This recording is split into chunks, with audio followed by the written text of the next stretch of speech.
Merhaba psikoloji severler. Hatırlarsanız Hayatını Değiştirmelisin bölüm 1 videomuzda drama üçgeninden bahsetmiş ve bu üçgende oynadığımız rolleri anlatmıştık. Eğer o videoyu izlemediysen lütfen şimdi şuradan tıklayıp hemen önce bölüm 1'e git ve birinci bölümü izle ki bu video daha anlamlı olsun. Hayatımı değiştirmenin ilk adımlarından bir tanesi drama üçgeninde olup olmadığımı, eğer bu üçgendeysem daha çok hangi rolü oynadığımı fark etmektir demiştik hatırlarsanız. Fark etmek işin çok çok büyük bir adımıdır. Çünkü fark ettikten sonra artık kendimizi kontrol etmeye başlarız. Kendimizi kontrol ettiğimizde de her o role girdiğimizi düşündüğümüzde bunu değiştirmeye çalışırız. O yüzden fark etmek en büyük ve birinci adımdı. Birinci videomuzda zannediyorum bunu fark etme ile ilgili önemli bir adım attık hayatımızda. Peki ama fark ettik. Bundan sonra ne yapacağız? Bundan sonra yapılabileceklerle ilgili birkaç ipucunu sizinle paylaşıyorum. Eğer kurban ya da zorba rolündeysen. Şimdi bu rolde olduğumuzu hatırlarsanız nasıl anlıyorduk? Şöyle düşünün, başınıza olumsuz bir olay geldiğinde, yani olumsuz olarak nitelendirdiğiniz, tatsız olarak nitelendirdiğiniz bir olay geldiğinde, bunu yaşadığınızda, bunun değerlendirdiğiniz zaman bunun sorumlusu olarak daha çok neyi görme eğilimindesiniz? Yani ne bileyim, bunun sorumlusu olarak daha çok kader, kısmet, şans ya da işte dışsal faktörler, ekonomi gibi daha kendiniz dışındaki faktörleri görme eğiliminde misiniz? Ya da ne bileyim, belki bir başkasını suçlamak, işte annem yüzünden, babam yüzünden, ailem yüzünden, Ahmet yüzünden, kocam yüzünden, çocuklarım yüzünden gibi bir başka kişiyi suçlama eğiliminde misiniz? Ve kendinizi böyle hiçbir şeyi değiştiremeyecek gücü olmayan zavallı bir kader kurbanı olarak mı görüyorsunuz? Buna bir alıcı gözle bakın. Eğer böyleyse, daha çok bu şekilde bir yaklaşımla hayattaki olaylara, başınıza gelenlere, duygularınıza yaklaşıyorsanız, o zaman kurban ya da zorba rolünde olmanız çok olası. Bu durumda bunu fark etmek ve hayatımızın sorumluluğunu, yani hayatımızın iplerini tekrar elimize almak gerekiyor. Şunu kabul edin. Her ne kadar dışsal faktörler evet hayatımız üzerinde etkili olsa da sizin yapıp ettikleriniz, sizin yaklaşım biçiminiz, sizin düşünme biçiminiz, sizin kendinizi geliştirmeniz, sahip olduğunuz yetenekler, güçlü yanlarınız, gelişime açık yanlarınız ve bunları nasıl kullandığınız hayatınız üzerinde dışsal faktörlerden çok çok çok daha fazla etkilidir. Ve eğer siz gerçekten kendinize güveniyorsanız, yeteneklerinizi biliyorsanız, farkındaysanız ve bunlar üzerine gidiyorsanız, bu durumda ne dışsal faktörlerin ne de size etkisi olduğunu düşündüğünüz diğer insanların hayatınız üzerinde bir önemi kalmayacaktır. Hatırlayın, İlham Veren Gerçek Yaşam Hikayeleri oynatma listesindeki Seyfettin, her türlü engele, hatta bedensel engel de dahil olmak üzere her türlü engele rağmen kendi hayatını engelletmemişti. O yüzden buradan yola çıkarak eğer bir insan bunu yapabiliyorsa bütün insanlar yapabilir. Demek ki kendimi geliştirebilirim, değiştirebilirim ve hayatın kontrolü aslında o suçladığım insanlarda ya da suçladığım dışsal faktörlerde değil, aslında benim elimde. Bunu fark etmem gerekiyor. Aslında yaşadığım olaylarla ilgili olarak sorumluluğu bir başkasına yüklemek, yani bir başkasını ya da dışsal faktörleri suçlamak, hayatımın kontrolünü, hayatımın iplerini bir başkasının eline vermek demektir. Düşünün, bu sizin hayatınızın ipleri ve kontrol sizde değil, o suçladığınız kişide. Mesela Ahmet Bey benim yöneticim olsun ve ben şöyle söyleyeyim, ya aslında ben çok iyi yerlere gelirdim de işte hep Ahmet Bey yüzünden. Beni çok demotive etti. Beni hep engelledi. Önüme taşlar koydu. Yoksa ben çok muhteşem yerlere gelirdim. Şimdi böyle söylediğim zaman ben hayatımın kontrolünü, yani hayatımın iplerini Ahmet Bey'in eline vermiş oluyorum. Peki Ahmet Bey'in bundan haberi var mı? Büyük bir olasılıkla yok. Peki Ahmet Bey bundan haberdar olsa dahi bunu umursuyor mu? Yani Ahmet Bey'in umurumda mı benim hedeflerime ulaşmam ya da motive olmam, mutlu olmam? Çok büyük bir olasılıkla çok da değil. En azından benim kadar umrunda değil onun.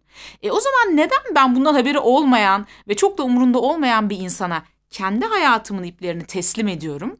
Hayatınızın iplerini her kime teslim ettiyseniz lütfen onu bir an önce geri alın ve kendi elinizde tutun.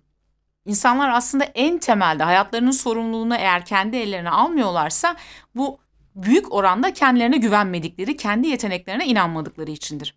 O yüzden öncelikli olarak benim bireysel farkındalığımı arttırmam gerekiyor. Yani ben kimim? Benim güçlü yanlarım neler? Benim gelişime açık yanlarım neler? Ben neleri çok iyi yapıyorum mesela? Neleri daha iyi yapabilirim? Yeteneklerim hangileri? Benim değerlerim neler? Benim bu hayattaki hayat amacım ne? Gibi soruların üzerine düşünmeden elbette hayatımı değiştirmek için gerekli gücü de kendimde göremeyebilirim.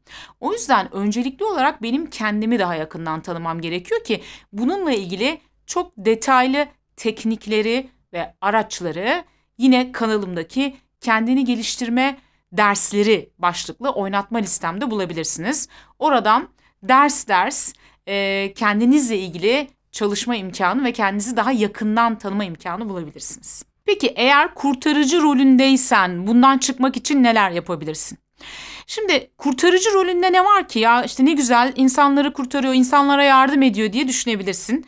Halbuki kurtarmakla yardım etmek arasında ciddi bir fark vardır. O yüzden şöyle kurtarıcı rolüne büründüğün anlarda kendine bir sor. Ben bu insanı kurtarıyor muyum? Yoksa ben bu insana yardım mı ediyorum? Kurtarıcı olmak demek sorunun ve çözümün sorumluluğunu tamamen kendi üstüne almak demektir. Yani eğer sen o insanı bir kenara ittirip dur bakayım sen yapamazsın ben yaparım deyip eğer tamamen her işi sen hallediyorsan, çözümü tamamen sendeyse bu mevzunun, o zaman bu kurtarıcılık oluyor. Maalesef yardım etmek olmuyor. Peki bunu yaptığında ne oluyor? Şimdi bunu yapmanın hem sana hem de karşı tarafa zararları var. Çünkü bunu yaptığında karşı tarafa yardım ediyormuş gibi gözüksen de aslında karşı tarafı kendine bağımlı hale getiriyorsun. Artık o kendi sorunlarıyla baş etmenin yollarını öğrenemez hale geliyor. Dolayısıyla her sorun yaşadığında sana koşuyor. Kendine bağımlı hale getirmekle kalmıyorsun. Bir süre sonra yaptığın iyilikler artık senin görevin haline gelmeye başladığı için bir süre sonra bundan yorulmaya ve tükenmeye başlıyorsun. Ve bu sefer de şikayet etmeye ve diğerlerini suçlamaya başlarken kendini buluyorsun. Yani bir süre sonra sen kurban ya da zorba rolüne bürünmüş oluyorsun. Bu hataya danışmanlık işi yapanlar, hatta psikoterapistler bile zaman zaman düşebilir. Yani kurtarıcı rolüne bürünürler ve kendilerine destek almak için gelen kişiye adeta bir kurbanmış gibi davranırlar. Bunun sonucunda da tabii ki süreç sıkıntıya girer. Halbuki olması gereken şey o kişi için balık tutmak ve eline vermek değil. Aksine o kişinin balık tutmasını öğrenmesine yardımcı olmaktır belki de. Unutmayın ki herkes kendi seçimlerinin sonucunu yaşar ve gelişebilmek için bir miktar zorlukla baş etmesi, bir miktar acı çekmesi ve dersler çıkarması gerekmektedir. Bırakın İnsanlar kendilerini geliştirsinler. Bırakın insanlar gerekiyorsa bir miktar acı çeksinler, bununla baş etmeyi öğrensinler. Her böyle bir olay yaşadıklarında eğer siz kurtarıcı olarak araya girerseniz o insanların kendilerini geliştirmelerine engel olmuş olursunuz. Kurtarıcı rolünden çıkmak için diğer insanları birer zavallı kurban ya da aciz kişiler gibi görme alışkanlığınızdan da vazgeçmeniz gerekiyor. Aslında kurtarıcılar içten içe kendilerini diğer insanlardan daha üstün, daha akıllı, daha becerikli olarak görürler. Ama durum zannettiğiniz gibi olmayabilir. Sevgili kurtarıcılar, ne kurban zannettiğiniz insanlar zavallı ya da daha az akıllı, ne de siz onlardan daha üstün ya da daha akıllısınız. Aslında talep edilmediği halde başkalarına yardım etmeye çalışmak zaman zaman kabalık olarak bile algılanabilir. Kurtarıcılar ihtiyaç duyulmaya ihtiyaç duyarlar. Yani kendilerine ihtiyaç duyan bir kurban olduğunda ve onlar onu kurtarmaya çalıştıklarında kendilerini anlamlı ve değerli hissederler. Eğer bir kurtarıcıysanız şunu kabul edin. Siz olduğunuz halinizle tam, yeterli ve değerlisiniz. Bunun için bir başkasına ihtiyacınız yok. Bu kişi bir kurban olsa bile ona ihtiyacınız yok. Öz şefkatle ilgili çalışmalar yaparak kendi kendinizle barışmanız, kendinizi tam ve yeterli görmenize yardımcı olabilir. Bununla ilgili olarak kanalımda öz şefkat meditasyonuyla kendinle barış başlıklı bir videom var. İzlemenizi ve müsait zamanlarınızda bu meditasyonu uygulamanızı öneririm. Eğer zorbaysan, öfkeni sağlıklı bir şekilde ifade etmenin ve bununla başa çıkmanın yollarını öğrenmen gerekiyor. Bununla ilgili olarak eğitimler alabilirsin, bizim videolarımızı takip edebilirsin ya da bir uzmanla çalışarak aslında bu öfkenin temelinde yatan ana mevzuyu bulup bunun üzerine çalışabilirsin. Pasif agresif davranışlarda öfkenin bir göstergesidir aslında. Pasif agresif davranışların varsa eğer bunlarla nasıl baş etmen gerektiği ile ilgili bir videomuz var kanalımızda. Bu videoyu izleyerek baş etme yolları hakkında bilgi sahibi olabilirsin.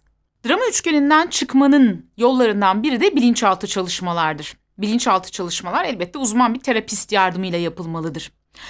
Her ne kadar bilinçli zihnimizle üçgendeki rollerimizi fark etsek de bu rollerin derinliklerine inmek ve bunları düzenleyebilmek için bilinçaltı çalışmalar daha etkili olabilir. Efendim, üçgenden çıkmak demek aslında şimdiye kadarki geliştirmiş olduğunuz davranış alışkanlıklarınızdan, düşünce alışkanlıklarınızdan vazgeçmek, farklı ve yeni bir şeye başlamak demek.